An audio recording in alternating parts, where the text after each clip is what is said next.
Hello, this video is a practical affiliate attribution model. Now, there's a problem with affiliate and how CPAs are paid out, the CPA being the commission paid to an affiliate for a transaction. The issue is that all CPAs or commissions are counted as equal. Now, to highlight a problem with this, a voucher code affiliate will receive the same CPA, the same commission, on transactions where a voucher code is used as they would for transactions that are tracked where no voucher code was used. Now, surely a transaction where a voucher code was used and the voucher code site or affiliate has clearly added value to the transaction cannot be equal to a transaction that has occurred where the customer is cookied, has been cookied by the voucher code website, has not used the voucher code and has gone on to make a purchase. So as we can see, and that's just one example. There are other examples across the board where there's issues with how CPAs are paid out and how they're paid out on an equal basis. But that really just highlights one of the issues we have, and it's mainly due to a lack of a means of attributing the correct value of transactions. So the problem then with attribution and why a solution hasn't been put forward that sort of satisfies all parties, affiliates, networks, and advertisers is attribution solutions are usually created by third parties. So networks, Google have their own solution, and others like large platforms have their own solutions. But within those solutions, there will be biases, and often each solution doesn't work with another solution or another platform. There are also issues of how consumers shop. So, for example, if someone sees something on, for example, a billboard, and then they go to search to find out more about the brand, that's not something that can be tracked. There's intelligent tracking prevention, sandbox environments, and many other challenges in creating a workable attribution model, or one that's actually practical to implement.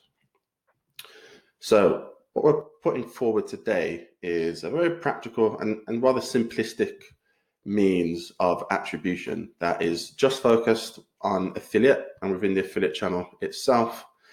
And it's based on the customer taking an incremental action, a trackable incremental action, and a CPA only being paid out when a trackable incremental action has occurred. Now, where a trackable incremental action has not occurred, the affiliate will be paid a cost per click because they have driven traffic in some capacity for their advertiser or to the advertiser's website, and they should receive some reward for that. However, that reward should not be a full commission on a transaction. So how does the model work?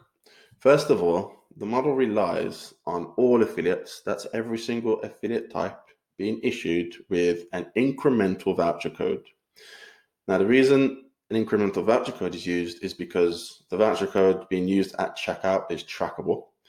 And if the voucher code is incremental, ergo it adds value to a conversion, then it's fair to say then in attribution terms that when a person converts and uses this incremental code, that the affiliate has added value to the journey, and that value then can be quantified in terms of a relevant applicable cost per acquisition. Now, as mentioned, no code will pay a cost per click.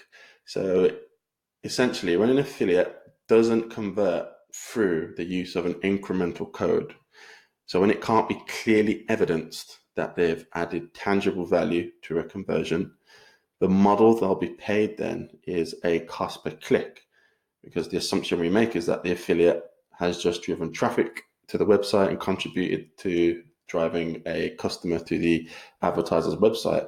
Now, the way affiliate works on a last click basis, usually what would happen is if someone goes from an affiliate to a merchant site and converts, they would be paid a CPA, because the assumption being that the affiliate channel added the most value in converting that person. Now, what we're doing by paying them on a CPC where no incremental code was used in the transaction is saying, actually, that's not true.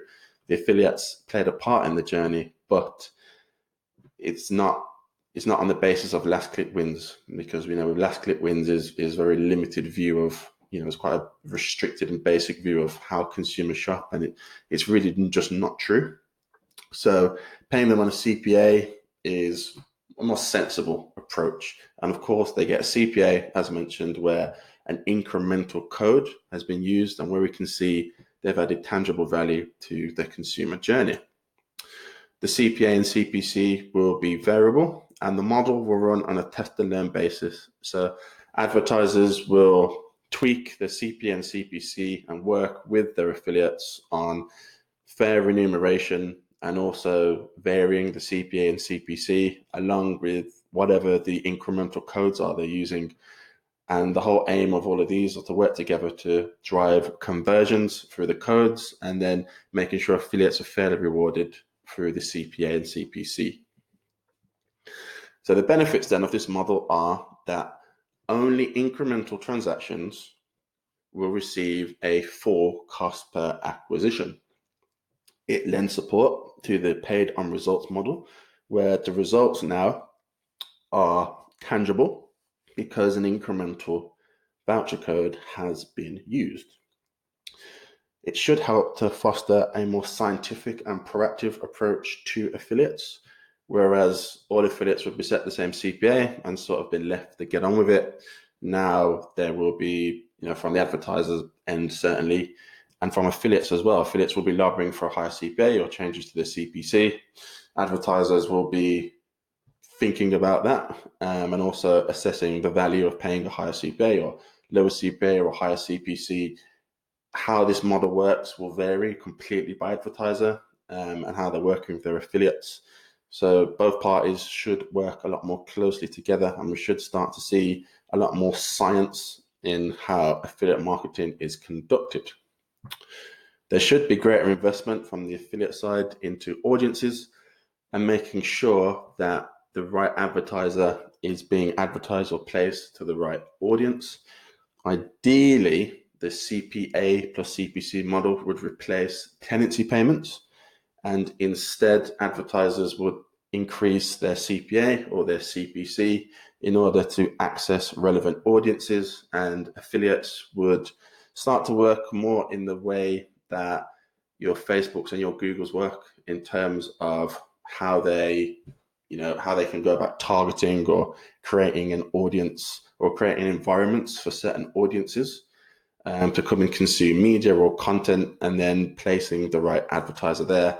And advertisers would then be bidding to be in the most favorable positions to view those audiences. Again, going back to the point about the channel becoming more scientific. And lastly, it's practical to implement because it relies on a incremental voucher code. I've left a link to another video where I go into more detail on what an incremental voucher code is and how those work and why everybody should be using those. Because it rests upon an incremental voucher code and the use of a CPA, CPC, almost every advertiser has those tools at their disposal right now, and there isn't any sort of complicated systems or major tech changes to implement. It should be quite a simple system to implement. Now, the challenges with this model are then that it goes against the status quo. So all CPAs being equal, and the last click win mantra is sort of the backbone of affiliate marketing as it stands. And this model will certainly receive pushback from various parties on being implemented or advanced if it threatens how lucrative affiliate marketing is for them. There's questions around, I suppose, what is a fair CPA and CPC? Again, my belief is this will vary by advertiser. However, a bit like how we have with CPAs, sort of organically settling into a natural range for certain sectors or certain types of advertiser, that process will have to start again with the new CPA, CPC model.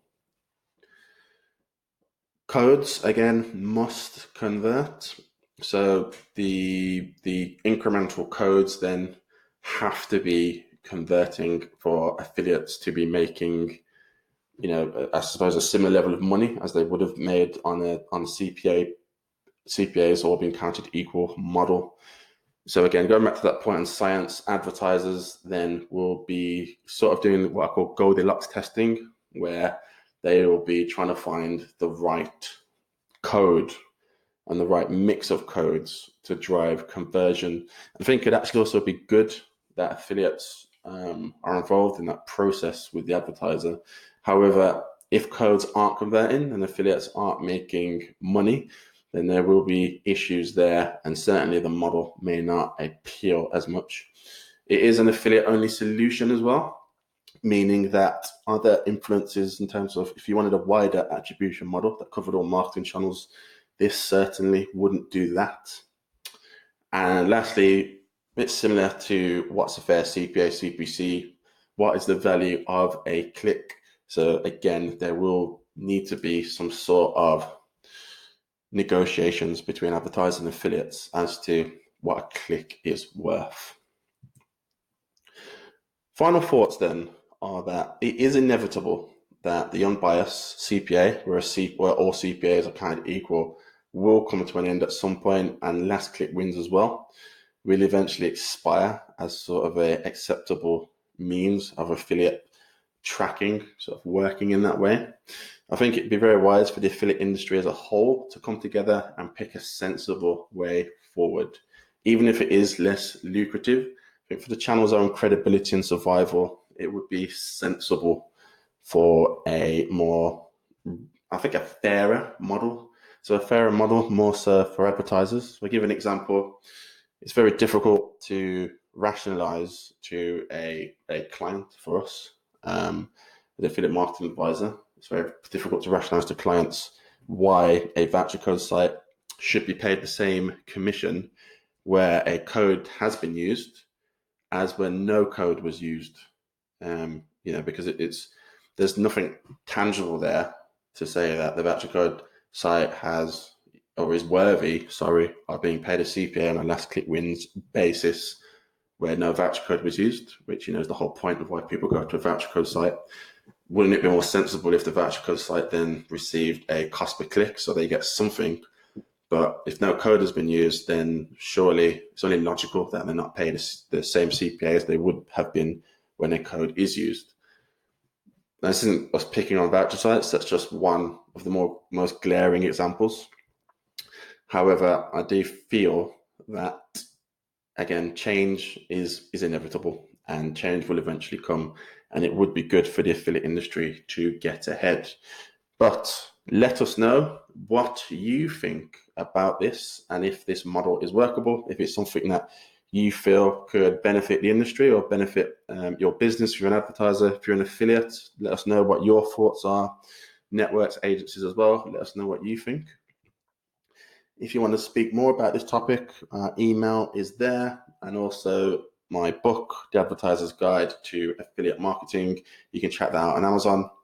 As always, like, subscribe, share, and leave a comment below. And thank you very much for watching.